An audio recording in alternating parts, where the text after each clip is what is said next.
मैं अपने ऊपर भी कटाघात समझता हूँ, क्योंकि यह बहुत बड़ा अपराध है। इस अपराध का एक ही दंड है, मृत्युदंड। माननीय सुप्रीम कोर्ट से मैं मांग करता हूँ कि जो भी संलिप्त हैं उनको मृत्युदंड मिलना चाहिए। जो रिपोर्ट आई है और ये पाया गया है कि इसमें जो ऑयल है वो फिश ऑयल है, जो भी सुअर की चर्बी है, जो भी कुछ है, जो इससे धर्म भ्रष्ट हुआ है। और किसी भी व्यक्ति के धर्म को भ्रष्ट करना ऐसा है जैसा कि उसकी हत्या करना, और हत्या की सजा मृत्युदंड होनी चाहिए। भावनाएं आहत हुई है बहुसंख्यक समाज की, और मैं ये मांग करता हूँ इस मंच से कि जो आहत करने वाले हैं उनको कड़ी से कड़ी सजा दी जाए। जो हमारे दर्शक दीर्घा में बच्चे बैठे, स्टूडेंट बैठे हैं और साथ ही खास मेहमान, वो चर्चा को आगे उनके साथ बढ़ाते हैं, क्योंकि मिलावट होना अलग बात है। सबसे अहम बात है कि हम जिस विश्वास के साथ, जिस पवित्रता के साथ प्रसाद को ग्रहण करते हैं, तो हम ये मान के चलते हैं कि इससे हमें अमृतत्व की प्राप्ति होगी। अमृतत्व मतलब ये नहीं कि हम अमर हो जाएंगे, लेकिन हमारी मानसिक जो हमें शांति है, सुकून है, वो इससे मिलेगा, शारीरिक शक्ति मिलेगी। लेकिन अगर हम इस तरह के मिलावटी लड्डू को खाएं जिसमें हमें साफ ये पता चले, जैसे जो बहुत से लोग जो शाकाहारी है, ज्यादातर हिंदू समाज के लोग, उनको अगर बीफ की चर्बी, सुअर की चर्बी खिला दी जाए प्रसाद के नाम पर, तो वाकई ये बहुत ही गंभीर है। और कुछ बच्चे जो यहाँ पर बैठे हैं, स्टूडेंट बैठे हैं, उनसे मैं अगर बात करना चाहूँ, आप लोग गए हैं, आप में से तिरुपति बालाजी मंदिर गए? मंदिर तो अमूमन जाते रहते होंगे, है ना? आप तो टीका भी लगा के आई है, मुझे लगता है। जब भी जाती है प्रसाद लेते वक्त मन में क्या आता था, और अब जब ये खबर सामने आई है उसके बाद क्या आएगा? जी, प्रसादी लेते समय पहले तो हमें कुछ नहीं आता था, लेकिन अब हम 10 बार सोचेंगे कि वो शुद्ध है कि नहीं। आप कुछ कहना चाहते हैं? मैम, जैसे कि अभी तो चलो इस पे केस आ चुका है, तो अब ये एक टाइम तक ठीक रहेगा। इन फ्यूचर क्या हम इसकी गारंटी ले सकते हैं कि सही रहेगा, आगे मिलावट नहीं होगी इसमें? मैम, हमारी तो यही, हम 10 बार सोचेंगे, कहीं पे भी, कहीं से भी प्रसाद लेने से पहले हम पूछेंगे कि ये शुद्ध है या नहीं, शुद्ध है या नहीं, और हमारे आस्था से के साथ खिलवाड़ है या नहीं। जी मैम, जो ये अभी आया है रिपोर्ट, अब तो हम 10 बार सोचेंगे कि इसको लेना चाहिए कि नहीं, लेकिन अगर फ्यूचर में ऐसी कोई रिपोर्ट बनाई जाए कि गवर्नमेंट या फिर वहाँ की जो गवर्नमेंट है, जैसे चंद्रबाबू नायडू के गवर्नमेंट है वहाँ पे, तो वो इस रिपोर्ट को बना के उस प्रसाद को दें, ताकि वो गवर्नमेंट भी उसकी हकदार, सर्टिफाइड हो। इनका कहना है सर्टिफाइड हो। आप भी कुछ कहना चाहते हैं? जी, मैं समझता हूँ कि जितने भी मंदिर परिसर हैं, मैं समझता हूँ कि सारे जो भी प्रसाद हैं उन सब की शुद्धता की जांच बहुत ही आवश्यक है, क्योंकि पूरे देश की जो जनता है, जो भी आस्था से जुड़े हुए लोग हैं, सब कॉन्शियसली उनके दिमाग में ये चीज़ बैठ चुकी है कि आखिर अब जो प्रसाद ले रहे हैं उसमें कितनी शुद्धता है। तो मैं समझता हूँ कितनी शुद्धता है, हमारे धार्मिक विश्वास के साथ कोई खिलवाड़ तो नहीं है। फीलिंग्स 10 साल पहले जब हम जाते थे तिरुपति बालाजी, तो वहां पर जब प्रसाद, जहां लड्डू वितरण होता है, वहां जाने पर एक सुगंध का, आप तो हर साल जाते हैं 2 बार, जैसा कि आपने बताया। 2 बार जाते हैं, लेकिन इस साल फरवरी में जब मैं खुद लड्डू लेने अंदर गया, तो वहां इतना दुर्गंध आ रहा था, ऐसा लग रहा था कि पता नहीं क्या सड़ रहा है। और साथ ही साथ वहां से लड्डू लाने के बाद 3 दिन में फफूंद, ब्लैक फफूंद। चलिए, एक बहुत बेसिक सा मेरा सवाल है, क्योंकि जो श्रद्धालु वहां पर गए हैं, जिन्होंने भूलवश ये खा लिया है, उनके मन में ये बात है कि ऐसा तो नहीं कि हमारा धर्म भ्रष्ट हो गया हो, ऐसा तो नहीं कि हमसे बहुत बड़ा पाप हो गया हो, क्योंकि आप सभी आचार्य यहाँ मौजूद हैं, आप जरा उनके मन की शंका को उन्हें देखिए, उन्हें पंचगव्य एक बार जीवन में जरूर पान करना चाहिए। पंचगव्य जो है दूध, दही, घी और गोमूत्र और गाय का गोबर, इन 5 चीजों से बना होता है।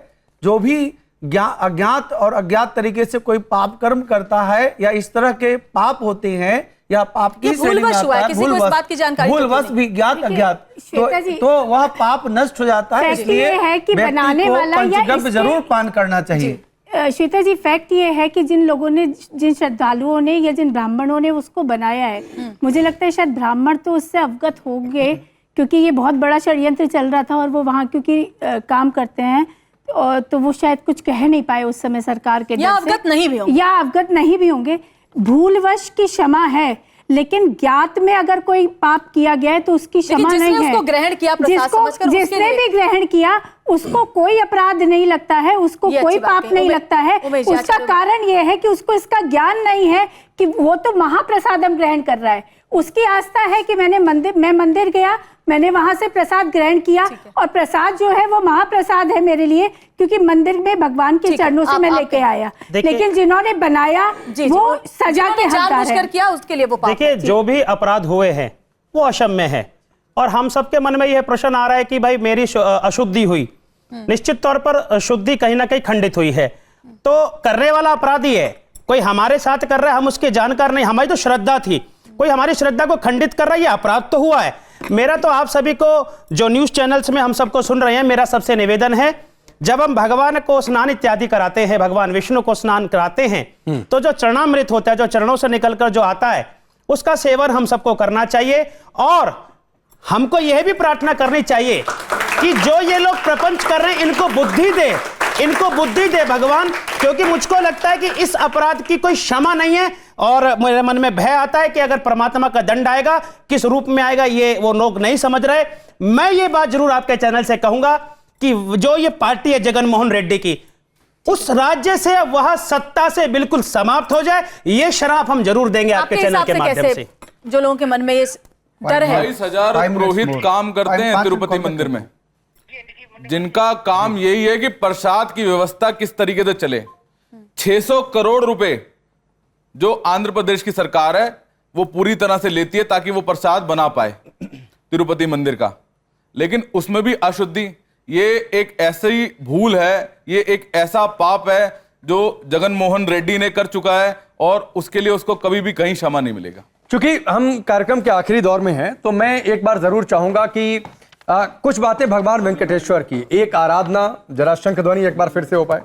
शैलेश,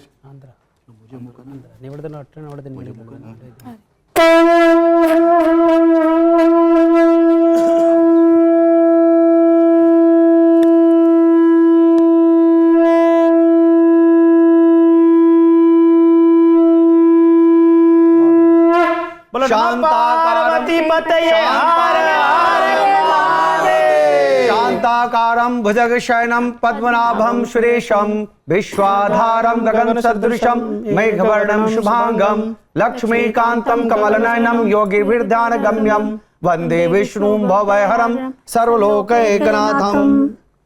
फादर आप कुछ कहना चाह रहे थे? मैं ये आश्वस्त करना चाहता हूं सारे हिंदू समाज को, मसीह समाज की, क्रिश्चियन समाज की ओर से, हमारा कभी ध्येय नहीं रहा, हमारा टारगेट नहीं रहा किसी की भावनाओं को आहत करना, कभी नहीं रहा। हमारा ध्येय, हमारा टारगेट है मानवता को पोषण करना, मानवता की सेवा करना।